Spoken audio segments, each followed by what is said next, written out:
உள்ளூரில் இருக்க வந்து செந்தில் பாலாஜி மேலே சந்தேகப்படுறீங்க நீங்கள்.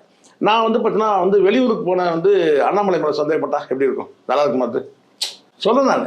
இதெல்லாம் வந்து ஆதாரம் இல்லாமல் இப்படி அப்படின்னு பேசணும்னா நமக்கும் வந்து படிக்காத முட்டாள்களுக்கு என்ன படிச்சிருக்கோம், நம்ம பகுத்தறிவை நம்ம யோசிக்கிறோம்ல, இது எப்படிங்க நடந்திருக்கும்?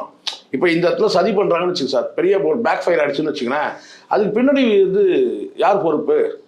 எப்படியும் அரசு மீது தானே வருவாங்க. இப்போவே காவல்துறை மேலே தானே சொல்கிறீங்க எல்லாரும்.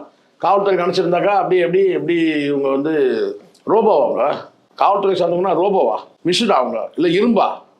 அவங்களும் மனுஷங்க தானே. அப்புறம் காவல்துறை நினச்சிருந்தாங்கன்னா தடுத்து இருக்கலாம்.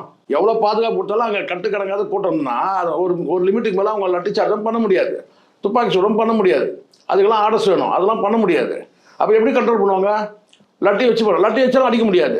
லட்டி வச்சு அடிச்சா என்ன சொல்லுவீங்க? அது இன்னும் வருஷம் இவர் என்ன சொல்லிருக்குன்னா, ஐயா தொண்டர்கள்லாம் வந்து அடிச்சு காயப்படுத்துறாங்கன்னு சொல்லிட்டு ஒரு மலிவான ஒரு அரசியலை நீங்கள் வைக்கணும்னு முடிவு பண்ணிட்டீங்க.